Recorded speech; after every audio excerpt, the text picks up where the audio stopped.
ආයිබෝවන් යාළුවනේ සුබ දවසක් කියලා ප්‍රාර්ථනා කරනවා. අපි අද කතා කරමු ලෝකයේ පවතින යුද්ධය පිළිබඳව ඉරානයේ සතු බලය කොච්චරක්ද කියලා. ඉරානය කියලා කියන්නේ අපි හිතන තරම් ලේසි පහසු රටක් එහෙම නෙමෙයි. අපි එහෙනම් වැඩිදුර කතා නොකර ඒ කාරණාව පිළිබඳව කතා කරමු. අපගේ channel එක තවමත් subscribe කර නැත්නම් subscribe කර bell icon එකද click කරන්න අමතක කරන්න එපා. ඉරානයේ න්‍යෂ්ටික වැඩසටහන පිළිබඳව ලෝකයේ පුරා විශාල කතාබහක් පවතිනවා කියලා ඔයාලා දන්නවනේ. නමුත් ඔබ දැනගත යුතු වැදගත්ම කරුණක් මම කියන්නද? නිල වශයෙන් ඉරානයේ සතුව මෙතෙක් නිපදවන ලද න්‍යෂ්ටික අවියක් නොවැති බවයි ඔවුන් කියන්නේ.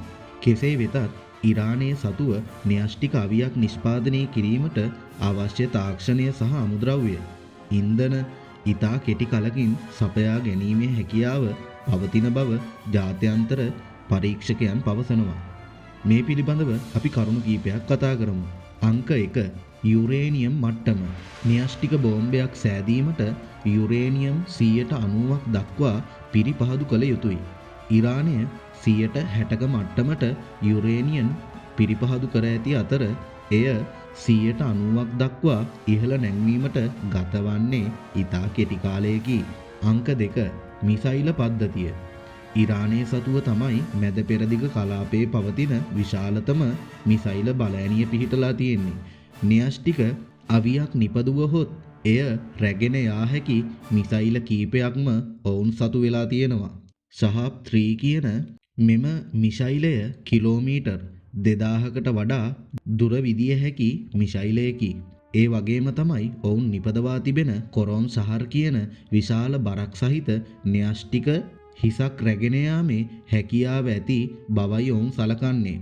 ෆටා 2 මිසයිලය ශබ්දයට වඩා 5 ගුණයකට වඩා වේගයෙන් යන මිසයිල තාක්ෂණයක් තමයි මේ ෆටා 2 වලට ඇතුළත් කර තිබෙන්නේ.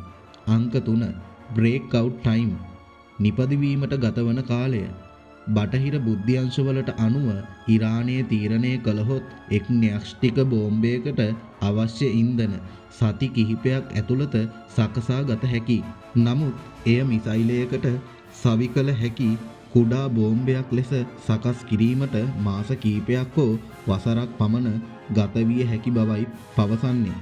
ඉරාන රජය දිගින් දිගටම ප්‍රකාශ කරන්නේ තමන්ගේ න්‍යෂ්ටික වැඩසටහන බලශක්ති උත්පාදනය වැනි සාමකාමී අරමුණු සඳහා පමණක් බවයි. නමුත් ජාත්‍යන්තර පරීක්ෂණ ආයතන මේ පිළිබඳව දැඩි අවධානයෙන් පසු වෙනවා. ඒ වගේම තමයි ඉරානය සතුව මැද පෙරදිග කලාපයේ පවතින විවිධත්වයෙන් වැඩිම මිසයිල එකතුව පවතින්නේ මේ ඉරානය සතුවයි.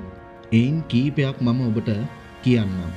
සෙජිල් මෙය කිලෝමීටර් 2500ක් පමණ දුර විදිය හැකි මිසයිලයක්. මෙහි විශේෂත්වය වන්නේ මෙය ඝන ඉන්ධන භාවිතා කිරීමයි. එම නිසා ඉතා කෙටි වේලාවකින් මෙය සටනට සූදානම් කළ හැකි. ෆටා 2 මෙය ඉරානයේ සතු නවතම හයිපර්සොනික් මිසයිලයයි. ශබ්දයේ වේගයට වඩා 5 ගුණයකට වඩා වේගයෙන් ගමන් කළ හැකි නිසා ඕනෑම නවීන ගුවන් ආරක්ෂණ පද්ධතියක් මගහැර යෑමේ හැකියාව මෙයාට තියෙනවා.